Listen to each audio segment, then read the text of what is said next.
Hello, welcome back to Benny's Take. I'm your girl Benny, and today I'm so excited to be sharing with you 3 life lessons that I've learned from being a business owner. But before we get started, please go ahead and subscribe, turn on the notification bell so that you always know when I upload. And if you like these kinds of videos, please go ahead and give them a thumbs up so that I can always know to make some more. So let's go ahead and get started.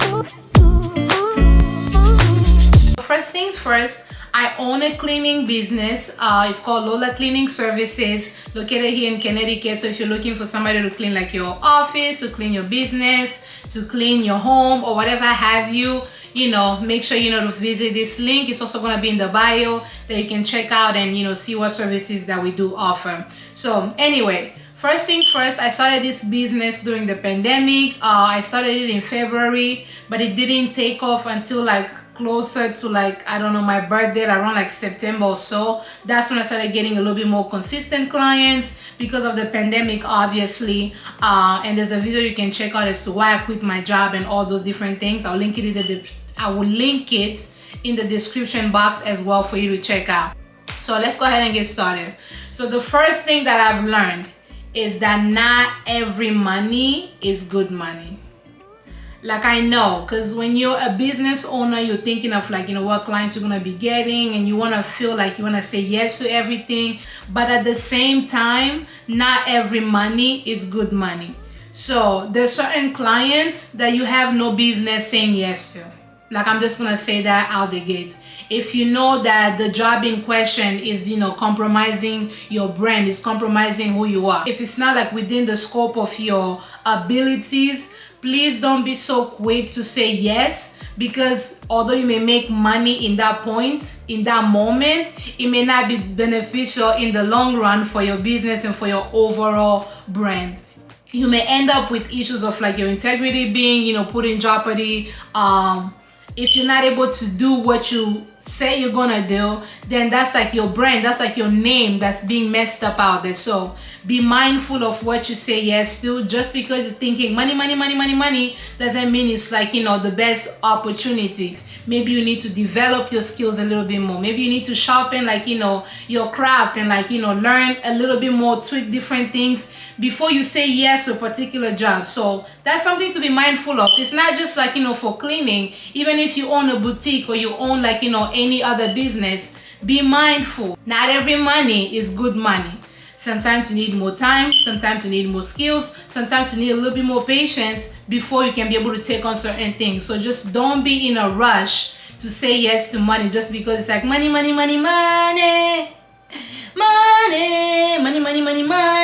It will ruin your business, it will ruin your brand. So be very, very mindful of that, okay?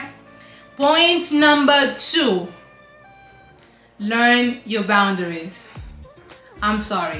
Learn your boundaries. Set boundaries with your time. Because I've been seeing a lot of these memes, floating around on the internet, where somebody was saying so I quit, my 40 hours a week job, my 9-to-5 job, just so I could start working 24/7. And it's funny because, when you're starting a business, yes, sometimes you do require to make a little bit more sacrifices. You do have to put a little bit more time just before you can start seeing, certain revenues, so you can start seeing certain goals come to life. But at the same time, set your boundaries. Set boundaries with your time. Don't do too much, because burnout is real. You are going to work yourself to the point where your health cannot even keep up.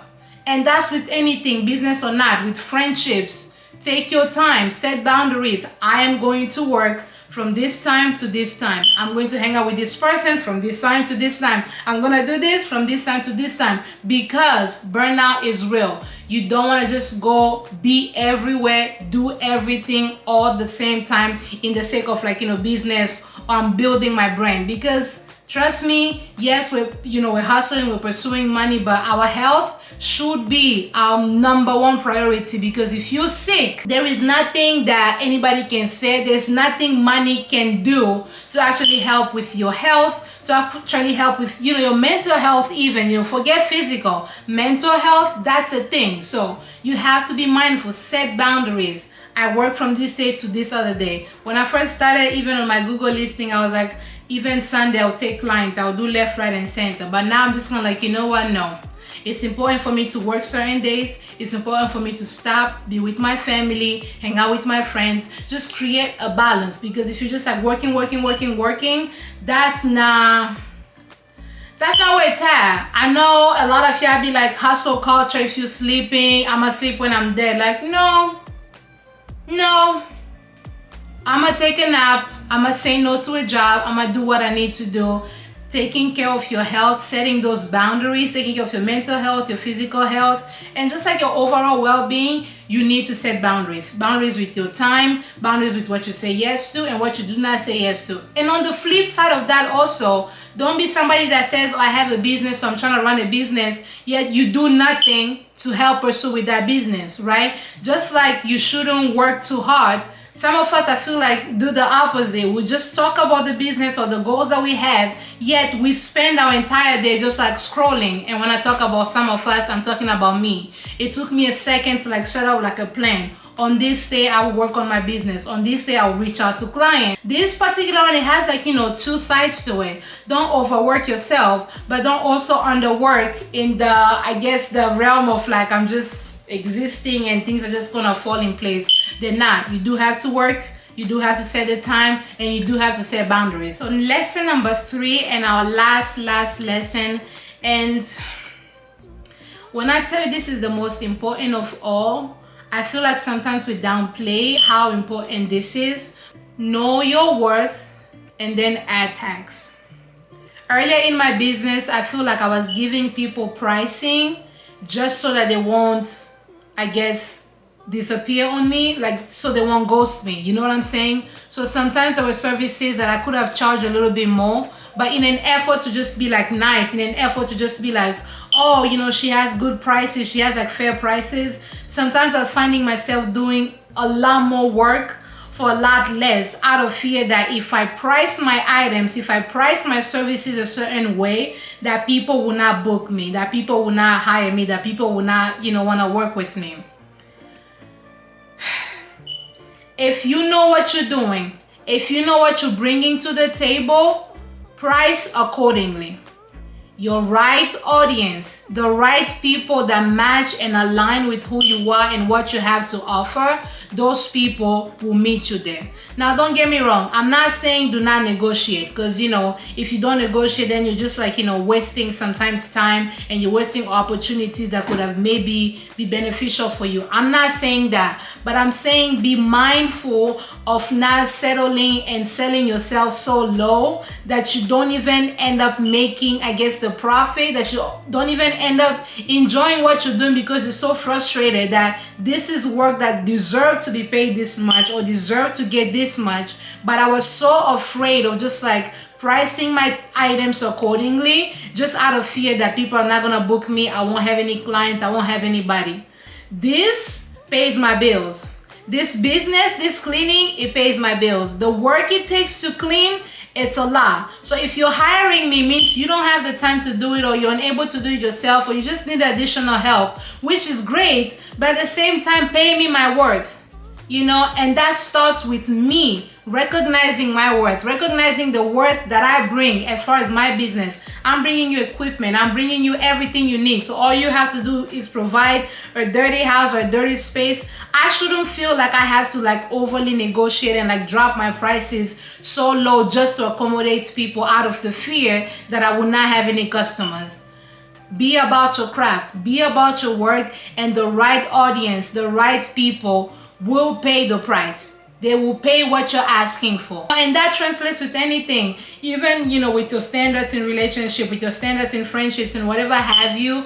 Don't lower yourself so much that you don't even know what the heck is happening. Please resist the urge to diminish yourself, resist the urge to lower yourself just so you can like accommodate everybody else because, you won't have clients. God will always provide.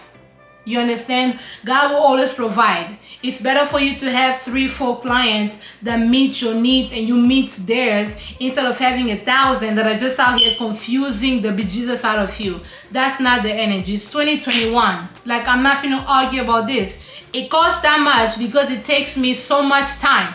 You know what I'm saying? It takes me so much time. Pay me what I'm worth. In the words of Viola Davis, pay me my worth. If you don't want to, do it yourself. That's always an option. And if you lose people along the way because of that, then, my friends, Jesus is still on the throne. I don't know what to tell you. I don't know what to tell you.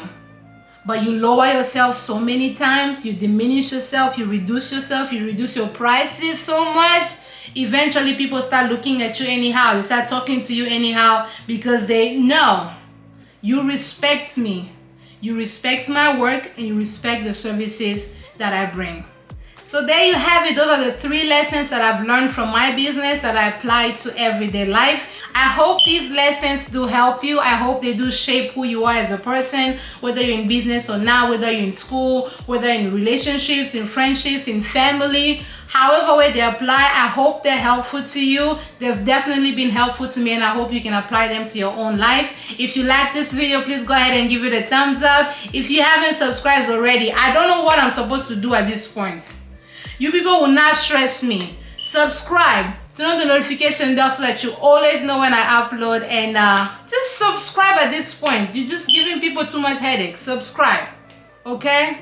I'll talk to you on the next one. Bye, Z's. Hello, welcome back to That Fitness. I'm your... Not That Fitness. We have changed. 3 life lessons that I've learned from being a businesswoman. Before we get started,